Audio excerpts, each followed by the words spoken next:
Hey there, rulers, DMO73 here, bringing you the deck list for the Dragon Kimihe build that I played this week. Let's go ahead and jump right in. Ruler School is brought to you by Odyssey Games, where you can go to pre-order upcoming Force of Will sets, ccgprime.com for singles and supplies, cardodoko.com for those rulers in the international market looking for product, the Ruler School Circuit Series now taking orders on our Q4 2024 circuit kits, and to our guest lecturer members, Bite Ramen and Casey Madden.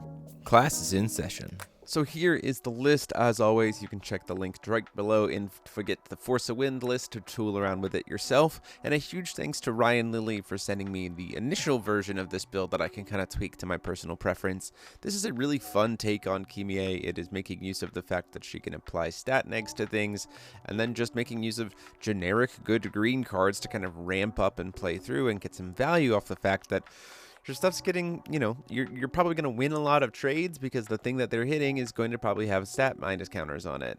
Now, keep in mind, this does have a tap to choose, so she does get around barrier, which is very, very nice. It makes things, like you saw dealing with dollies, Ray Asnivals, stuff like that, really nice to play along with, especially with Smokescreen Bomb, to be able to deal with some tricky, concerning problems. And then it's playing kind of a traditional red package. We're playing a lot of Guardian Dragons to be able to push damage and ramp stones. That also really helps us to be able to have more will to more comfortably play into things, like her being able to do her God's Art more effectively, and doing either of her God's Arts really, and do stuff like that.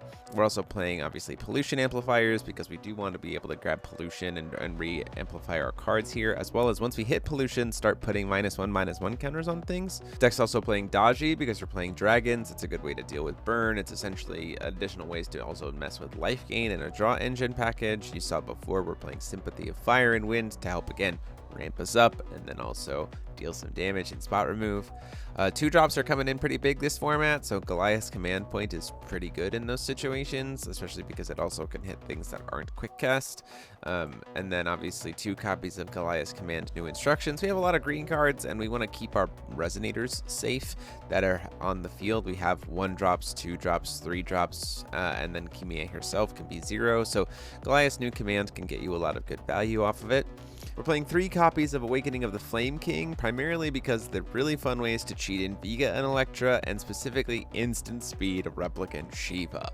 It is a very cool technique to be able to deal with board nicely, as well as you saw before. It didn't actually work out because unfortunately she got killed by a non-targeting spot removal spell, but she has barrier naturally, and whenever she's dealt, if damage would be dealt to a J-Res, you put -1/-1 counters on it instead. So instant speed Replicant Shiva suddenly tells your entire opponent's board that they're just going to get stat negged until they die, which is very, very cool. It's a cool little technique. Just as kind of because of the make using of all the ramp, we're going to play 3 copies of Robometa as well. It's a nice will sync to be able to put on a really solid pressure body to close out games. And then that's kind of the list. We have 3 copies of Lorite just to round out the package for some interaction, and then we go from there.